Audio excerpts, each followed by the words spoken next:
2024 లేదా 25లో డిగ్రీ లేదా బీటెక్ చదివారా? సాఫ్ట్‌వేర్ జాబ్ కోసం ఎదురు చూస్తున్నారా? అయితే కోడ్‌జ్ఞాన్ 100 డేస్ కోర్సులో చేరండి. జాబ్ సాధించండి.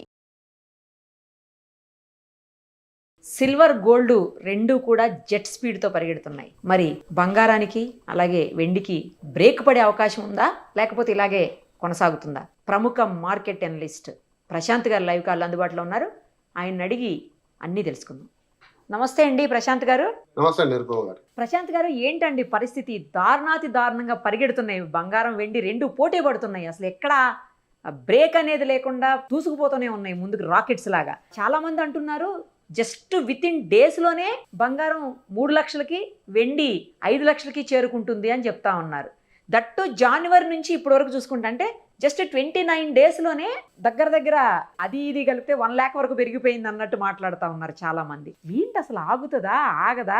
సామాన్యుడు అసలు బంగారం వైపు కన్నెత్తి చూసే పరిస్థితి లేదు ప్రస్తుతం. అయితే ఇది ఇలాగే కొనసాగితే బంగారం దుకాణాలు మూసుకుంటారా, లేకపోతే ఇంకా ఎక్కువ మంది ఇన్వెస్టర్స్ వస్తారు, ఇంకా పెరిగే అవకాశం ఉంటుందని? డెఫినెట్ గా అండి. మీరు అన్నట్టు జెట్ స్పీడ్ తో పోవట్లేదు, సూపర్ సానిక్ స్పీడ్ అంటారు. అంటే అంతకంటే సౌండ్ ట్రావెల్ చేసే స్పీడ్ ని సూపర్ సానిక్ అంటారు. సో సూపర్ సానిక్ స్పీడ్ లో వెళ్తున్నాయి. మనము 31st నాకు గుర్తుండే జనవరి 1st ఒక వీడియో చేశాం. ఇయర్ సిల్వర్ ఇయర్ అని మీకు చెప్పాను. Silver Jubilee 2026. ఆ రోజు 2,40,000 అండి.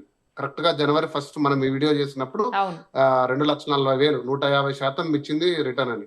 ఈ రోజు మనం మాట్లాడే సమయానికి 4,30,000 అండి, 100%. అంటే ఒక నెలలో దగ్గర దగ్గర 80% గ్రోత్ ఉందండి. ఆ రోజు మీరు మీ దగ్గర ఒక 5 లక్షలు ఉంటే ఈరోజు 10 లక్షల రేట్లో సిల్వర్ అనేది చాలా జెట్ స్పీడ్ తో కాదు, సూపర్ సానిక్ స్పీడ్ తో వెళ్తుంది. అప్పుడు మనం చెప్పిన కారణాలే ఏంటంటే డాలర్ వైపు ఒక నమ్మకం సన్నగిల్లింది ప్రపంచవ్యాప్తంగా. అది ఆర్థిక కారణాల రీత్యా, జియో పొలిటికల్ రీజన్స్ వల్ల డాలర్ కి ఆల్టర్నేట్ కరెన్సీగా బంగారు, సిల్వర్ ఎమర్జ్ అవుతున్నాయి. మెటల్స్ అనేటివి ఎమర్జ్ అవుతూ వెళ్తున్నాయి. మీకు నేను ఇంకోటి యాడ్ చేస్తాను ఏంటంటే, మనం త్వరలో బహుశా కాపర్ మీద కూడా ఒక వీడియో చేయాల్సి ఉంటుంది. ఎందుకంటే అనదర్ మెటల్, ప్రిషియస్ మెటల్ అండి. చాలా ఫాస్ట్ గా రాకెట్ వేగంతో దూసుకుపోతుంది కాపర్. నేను దాని గురించి తర్వాత చెప్తాను. అయితే సిల్వర్ కి మనము డెఫినెట్ గా చాలా ఇంతకుముందు చెప్పుకున్నట్టు industrial need, solar panels, EV cars, EV bikes, automobiles, ఇవి చాలా డిమాండింగ్. నెక్స్ట్ డికేడ్ అంతా ఇది బిలాంగింగ్ టు ఈవీ. కాబట్టి సిల్వర్ అనేది ఇండస్ట్రియల్ నీడ్ ఉంది. అదే ఒక రీజన్ అయితే అమెరికా జనవరిలో దీన్ని క్రిటికల్ మినరల్ గా ఐడెంటిఫై చేసింది. అంటే క్రిటికల్ మినరల్ అంటే దాని మీద ఎక్స్పోర్ట్, ఇంపోర్ట్, ఇండస్ట్రియల్ ప్రొడక్షన్ అన్ని మీద ఆంక్షలు ఉంటాయి. యూటిలైజేషన్, ప్రొడక్షన్, సో ట్రేడింగ్ అన్నిటి మీద. సో అందరు కూడా ఇన్వెస్టర్లు క్రిటికల్ మినరల్స్ ని హోల్డ్ చేసుకుంటారు, ఎందుకంటే అది ఒక ఇన్వెస్ట్మెంట్ అసెట్ అయిపోతుంది. సో సిల్వర్ కూడా అది రావడం తోటి, ప్లస్ సిల్వర్ ఆటోమేటికల్ గానే సప్లై తక్కువ ఉంటుందండి. ఒకసారిగా డిమాండ్ 100 రెట్లు 1000 రెట్లు పెరిగిపోతే ఓన్లీ రీసైకిల్డ్ సిల్వరే దొరుకుతుంది. రీసైకిల్డ్ సిల్వర్కి మనం ఎంత అడిగితే అంత రేటు. ఓకే, మీకు కావాలండి కిలో, మీరు తీసుకుంటే తీసుకుని, లేకపోతే లేదు 4,50,000 అంటున్నారు. సరే ఇచ్చేయండి, మళ్ళీ రేపు 5 అవుతుంది అన్నారు కదా. సో ఆ డిమాండ్ అనేది ఇన్ఫ్లేట్ అయిపోయింది ప్రపంచవ్యాప్తంగా. సో సిల్వర్ అనేది డెఫినెట్ గా ర్యాలీ అవుతుందని అందరూ అంచనా వేశారు, కానీ ఇంత మొత్తంలో ఒక్క నెలలో దాదాపు 80% టు 100% డబల్ అవ్వడం అనేది చరిత్రలో ఎప్పుడు చూడలేదు. బట్ నేను దానికి కాషన్ ఉంది, అది తర్వాత చెప్తాను మీకు ఇదే వీడియోలో. అయితే gold is emerging as a next best currency for dollar. అంటే ఇంకా డాలర్ కి ప్రత్యామ్నాయం ఇదే అని దేశాలు నమ్మాయి, హోల్సేల్ ఇన్వెస్టర్లు నమ్ముతున్నారు, ఇన్స్టిట్యూషనల్ ఇన్వెస్టర్స్, ఇండస్ట్రీస్ నమ్ముతున్నాయి, ప్రజలు నమ్ముతున్నారు, ఓకే, బిజినెస్ పీపుల్ నమ్ముతున్నారు. ప్రతి ఒక్కరు కూడా ఈ డాలర్ బలపడుతుందా, 4th క్వార్టర్ అవుతుంది స్ట్రైట్ గా, డాలర్ బలపడే అవకాశాలు లేవు, రైట్. అందరు కన్ఫ్యూజ్ అవుతున్నారు, డాలర్ బలపడుతుంది అనుకుంటున్నారు. మన రూపాయి క్షీణిస్తుందండి. ఓకే, మన రూపాయి వాల్యూ అనేది డాలర్ తో పోలిస్తే తగ్గుతుంది, కానీ ప్రపంచంలో ఉండే కరెన్సీలో డాలర్ ఏం ముందుకు పోవట్లేదు. డాలర్ బలంగా ఉంటే అసలు బంగారు పెరగకూడదు, అది ప్రధానం గుర్తుపెట్టుకోండి. డాలర్ ఎప్పుడైనా బలపడుతుందంటే బంగారు రేటు తగ్గుతుంది, కానీ బంగారు రేటు పెరుగుతుందంటే డాలర్ వాల్యూ తగ్గుతుంది. మనం ఏంటంటే మన రూపాయలు చూసుకొని అబ్బో డాలర్ చాలా బలపడుతుంది అనుకుంటున్నాం. అది చాలా రాంగ్ అనాలిసిస్. నేను డీటెయిల్ గా చెప్తాను ఎందుకు అనేది సపరేట్ గా. బట్ గుర్తుపెట్టుకోండి, మనకు 2 దెబ్బలు. ఒకటి ఏంటంటే అంతర్జాతీయంగా డాలర్ పడిపోయి ఏమంటారు బంగారు ధర పెరగడము, మన డాలర్కి వచ్చే ఎక్స్చేంజ్ వాల్యూ పెరగడం వల్ల మనం బంగారు రూపాయి పెట్టాల్సింది ప్రపంచం రూపాయి పెట్టుకుంటే మనం రూపాయి 10 పైసలు పెట్టుకోవాల్సి వస్తుంది, ఎందుకంటే అది మనకు ఉండే రూపాయి వాల్యూ క్షీణత. సో ఒక ఔన్స్ ధర ఇంటర్నేషనల్ గా 2026కి డిసెంబర్ కి $5,000 టార్గెట్ పెట్టుకున్న గోల్డ్‌మ్యాన్ సాక్స్ కేవలం ఒక నెలలోనే బీట్ చేసేసింది.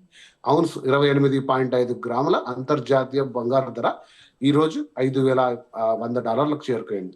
సో కాబట్టి బంగారు ర్యాలీ అయిపోతుంది, ఆల్టర్నేట్ కరెన్సీగా ఎమర్జ్ అవుతుంది. సో ఖచ్చితంగా బంగారుకునే ఒక గొప్పదనం ఏంటంటే అది పడిపోయే సాధనం కాదు, చాలా లార్జ్ మార్కెట్ క్యాప్. కాబట్టి ఇన్వెస్టర్లు దాని వైపు ఎవరైతే చేశారో 25లో కానీ ఇక్కడ నుంచి కూడా ప్లాన్ చేసుకోవాలనుకుంటున్నారో వాళ్ళందరికీ కూడా ఇది ఒక గుడ్ న్యూస్. బట్ మన ఇండియాలో బంగారు ప్రియులు ఉంటారు కదండి, పెళ్లిళ్లకు, ఫంక్షన్లకు, ఆభరణాలు ఇంకా చేయించుకోవాలి, కొనాలని పాపం ప్లాన్ చేసుకున్న వాళ్ళందరికీ కూడా ఇది ఒక bad news. But very bad news, very bad news. నాకు అర్థమవుతుంది మీరు చెప్తుంటే వెరీ బ్యాడ్ న్యూస్ అన్నప్పుడు. సో సో ఖచ్చితంగా అది పాపం అంటే కొన్ని ప్లాన్ చేసుకుంటారు, పెళ్లి ఉందనో, ఏప్రిల్లోనో ఏదో ఫంక్షన్ ఉందనో సంథింగ్, ఒక 5 లక్షలు పెట్టుకుంటే ఈరోజు 5 లక్షలకి ఏం రావండి, ఇంకొక 5 యాడ్ చేయండి అంటున్నారు. సో అందుకు ప్రెడిక్ట్ చేయలేకున్నారు, ఎంత పెట్టుకోవాలని కూడా పాపం, కొనాలి అంటే ఎప్పుడు కొనాలి, ఎంత కొనాలని కూడా చేయలేకున్నారు. కాబట్టి ఈ అన్ప్రెడిక్టబుల్ మార్కెట్ లో మీరు ఎంటర్ కాకపోవడమే మంచిది. అత్యవసరం అయితే తప్ప ఆభరణాలు తీసుకోండి. అవసరం అనుకున్న చోట మీరు కొద్ది మొత్తాన్ని మీకుండే ₹100 $10-15 ఇన్వెస్ట్మెంట్ చేసుకోండి. సిప్ విధానంలో, ఈటీఎఫ్ విధానంలో చేసుకోండి. నేను సపరేట్ వీడియోస్ చేశాను సుమన్ టీవీ ద్వారానే, ఎలా కొనాలి డిజిటల్ గోల్డ్ అని.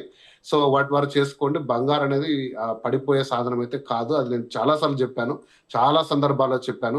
థంబ్నెయిల్ చూసి భయపడద్దండి. 60,000కి వస్తుంది, 70,000కి వస్తుంది, బంగారు రేపు పోతుంది, ఎల్లుండి పోతుంది. బంగారు 3,000 సంవత్సరాలుగా పోలేదండి దాని వాల్యూ. లాస్ట్ హిస్టరీలో 100 సంవత్సరాలుగా పోంది, ఏదో ఈ సంవత్సరం పోతుంది అని చెప్తే మీరు నమ్మద్దండి. ఒక 5-10% కరెక్షన్ కావచ్చు, లేదా పెరగకుండా ఆగచ్చు, కానీ అమాంతంగా హాఫ్ రేట్ అయిపోతుంది అనే సాధనం అయితే బంగారు కాదు. అది నేను చాలాసార్లు చెప్పాను, మళ్ళీ కూడా చెప్తున్నాను. ఇంకో చిన్న డౌట్ అండి ప్రశాంత్ గారు, ఇప్పుడు డాలర్ అనేది ఇప్పటి వరకు ఎప్పుడైనా సరే పెరిగి తగ్గటం అనేది ఎప్పుడన్నా చూసామా? ఎప్పుడు పెరుగుతూనే పోయిందా? అంటే రూపాయి పతనమే చూసామా? రూపాయి పెరగటం లేకపోతే డాలర్ తగ్గటం అనేది ఎప్పుడన్నా చూసామా గతంలో? చాలా మంచి క్వశ్చన్ అడిగారు, చాలా క్లారిటీ చెప్తాను చూడండి. ఫస్ట్ ఆఫ్ ఆల్ డాలర్ ని మనం ఎప్పుడు రూపాయితో పోలుస్తాం కాబట్టి మీరు మాట్లాడుతున్నది రూపాయి వాల్యూ. మన రూపాయి పతనం ఎంతో వచ్చింది, మన రూపాయి ఎప్పుడు పెరగలేదు. హిస్టరీలో మన రూపాయి ఎప్పుడు పెరగలేదు, అది ఫస్ట్ పాయింట్. సో అంటే మన డాలర్ కి ఎన్ని రూపాయలు వస్తాయనేది ఎప్పుడు పెరుగుతూనే పోయింది, ఎప్పుడు కూడా కిందికి రాలేదు ఆ మార్గం. సో మన రూపాయి పతనం అవుతూనే వచ్చింది. రెండో పాయింట్, డాలర్ అనేది డాలర్ ఇండెక్స్, అంటే ప్రపంచంలో బలంగా ఉన్న కరెన్సీలతో డాలర్ వాల్యూ చూస్తారు, డాలర్ ఇండెక్స్ వాల్యూ అంటారు. డాలర్ ఇండెక్స్ వాల్యూ వచ్చేసి ఇప్పుడు పడిపోయింది, అంటే ప్రపంచ మార్కెట్లో అందుబాటులో ఉన్న కరెన్సీల్లో డాలర్ కి విలువ క్షీణించింది. కేవలం మనం ఇండియా డాలర్ తో పోల్చుకుంటున్నాం, కానీ డాలర్ అనేది బాస్కెట్ ఆఫ్ కరెన్సీస్ అంటారు, అంటే పౌండ్, యెన్, రకరకాల కరెన్సీలతో పోలిస్తే డాలర్ డిమాండ్ పడిపోయింది. సో డాలర్ పైన నమ్మకం లేనప్పుడు బంగారం వైపు పెట్టుబడి వస్తుంది. సో ఈ రెండింటిని చాలా మీరు క్లియర్ గా అనలైజ్ చేస్తే తప్ప మీకు అర్థం కాదు. సో నేను అందుకే అన్నాను, మన రూపాయి పతనం అయ్యి ఎక్కువ డబ్బు వెచ్చించాల్సి వస్తుంది, డాలర్ పతనమై బంగారు రేటు పెరిగి ఎక్కువ డబ్బు పెట్టాల్సి వస్తుంది. మనకు రెండు వైపులా కూడా పెరుగుతుంది. సో అందువల్ల బంగారు పెరుగుతుంది అంటే డాలర్ పైన నమ్మకం తగ్గుతుంది. ఇరాన్ మీద యుద్ధ వాతావరణం ఉంది, తర్వాత ఆర్థికంగా కూడా డాలర్ పెట్టుబడులు ఏదైనా పెట్టినారో హై రిటర్న్స్ రావట్లేదు, నమ్మకం లేదు. ప్లస్ డాలరైజేషన్, ప్రపంచ దేశాలన్నీ కూడా ఎందుకు డాలర్కి ఇంత బలంగా విలువ ఇవ్వాలి, ఇంకొక ఆల్టర్నేట్ కరెన్సీ పెట్టుకుందామని సెంట్రల్ బ్యాంక్స్ అని ఒక 5-6 కారణాలు ఉన్నాయి. చాలాసార్లు నేను చెప్పాను, వాటి రీత్యా బంగారు అనేది ర్యాలీ అవుతుంది, కానీ ఎవరు స్పెక్యులేట్ చేయలేదు. ఈ ప్రైస్ అయితే ఏ అనలిస్ట్ అని లేదు, ఏ సంస్థ, గోల్డ్మెన్ సాక్స్ లాంటి సంస్థ కూడా ప్రెడిక్ట్ చేయలేదు, ఎవరు ప్రెడిక్ట్ చేయలేదు. ఇది ఒక అబ్నార్మల్ ఫినామినా అనేది, ఇది ఎలా ర్యాలీ అవుతుంది, ఎలా ఎంత దూరం పోతుంది అనేది కూడా స్పెక్యులేట్ చేసే టైం కాదు, కానీ బంగారు అనేది షైన్ అవుతూనే ఉంటుంది అనేది నా అంచనా. ఇంకొక విషయం అండి, ఇప్పుడు చాలా మంది, నేను ఫస్ట్ కూడా అడిగాను మిమ్మల్ని అదే క్వశ్చన్, మళ్ళీ అదే క్వశ్చన్ రిపీట్ చేస్తున్నా.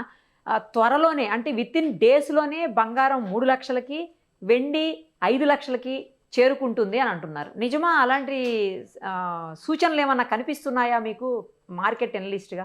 ఒక రోజులో 10,000 పెరగడం అనేది నేను కూడా హిస్టరీలో ఎప్పుడు చూడలేదండి బంగారు. అలా ఆ స్పీడ్ లో వెళ్తే మీరు అన్నట్టు జెట్ స్పీడ్ 3 లక్షలు చేరొచ్చు, కానీ అంత market cap, wide market cap ఉన్న బంగారు అంత ర్యాపిడ్ గా గ్రో కాదు. కానీ రెండో విషయం, సిల్వర్ అయితే నేను చెప్పగలనండి. సిల్వర్ 240,000 అంటే 2,40,000 సిల్వర్ జనవరి 1కి, ఈరోజు 4,30,000 అనుకుంటాను, ఈరోజు నేను మార్నింగ్ కనుక్కున్నప్పుడు.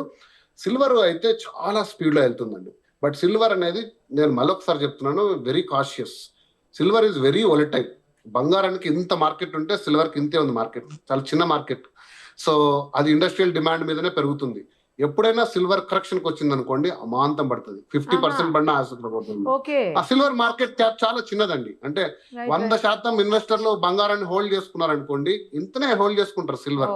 ఎందుకంటే మీకు ఒక $1 బిలియన్ దాచుకోవాలనుకోండి, ఇంత రూమ్ లో గోల్డ్ పెట్టుకుంటే సరిపోతుంది. సిల్వర్ పెట్టాలంటే మీరు ఒక పెద్ద పెద్ద అపార్ట్మెంట్, ఎందుకంటే దానికి 100 టైమ్స్ ఉంటుంది కదండి వాల్యుయేషన్. కాబట్టి ఇప్పుడు అమెరికా క్రిటికల్ మినరల్ గా ఐడెంటిఫై చేసింది సిల్వర్ ని, కాబట్టి ఇన్వెస్టర్లు తీసుకొని అమాంతంగా దాచుకుంటున్నారు. ఒకసారిగా డిమాండ్ వచ్చేసింది ఈవీ వెహికల్స్ కి, బయట సప్లై లేదు. ఇవన్నీ కారణాల రీత్యా సిల్వర్ పెరుగుతుంది. బట్ మనకు టైం బాగాలేక వరల్డ్ వైడ్ రిసెషన్ వచ్చింది, కార్ల మ్యానుఫ్యాక్చరింగ్ తగ్గిపోయింది, సోలార్ అనేది ఒకసారి పడిపోయింది, ఎవరు సిల్వర్ కోరుకోవట్లేదు.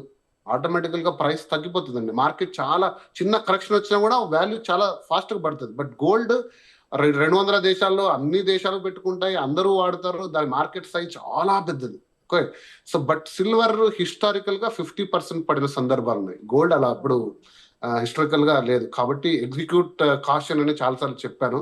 మీరు లాస్ట్ 1 year ని చూసుకొని ఎంత పడితే అంత మీకుండే డబ్బులన్నీ తీసుకొచ్చి, అప్పులు తీసుకొచ్చి సిల్వర్ తీసుకొని పడిపోతే అంటే అదేం సార్ మీరు ఆ రోజు ఇదే చెప్పారు, నేను తీసుకోండి రోజు డబుల్ అవుతుందంటే, మరి that is how it is, దాని నేచర్ అది. ఓకే. ఎంత ఫాస్ట్ గా వేడెక్కుతుందో అల్యూమినియం అని తెలుసలేదా మీకు, చాలా ఫాస్ట్ గా హీట్ ఎక్కుతుంది, చాలా ఫాస్ట్ గా కూల్ అవుతుంది.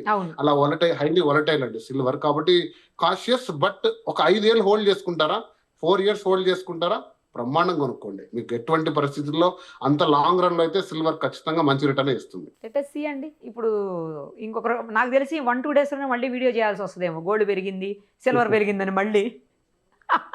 అంటే డెఫినెట్ గా పరిస్థితులు పెరుగుతున్న కారణాలు మారవండి. కాకపోతే మనం ఏం చేయాలి, టైం టు టైం మనం ఏం ఆలోచించుకోవాలి, మనం ఎలా ఉండాలి, ఈ న్యూస్ ని కన్జంప్షన్ చేసుకునేది అవేర్నెస్ చాలా ఇంపార్టెంట్. మనం ఏదైనా ఒక వస్తువు కొంటున్నామా, ₹1 పెడుతున్నామా అంటే మీరు నేను చర్చించుకునే సందర్భాల్లో అరే ఇది కారణాలు తెలుసుకోవాలి. కానీ ఏదో మనం లాటరీ టికెట్ లాగా అది కొనుక్కున్నాం ఇంకా చూసుకుంటా ఉందాం అనేది అయితే ఒక రకమైన అవేర్నెస్ ఉంది. కాబట్టి ఆ డేటా తీసుకొని మీరు అంచనా వేసుకోవచ్చు మీ పరిస్థితుల దృష్ట్యా. అంతే.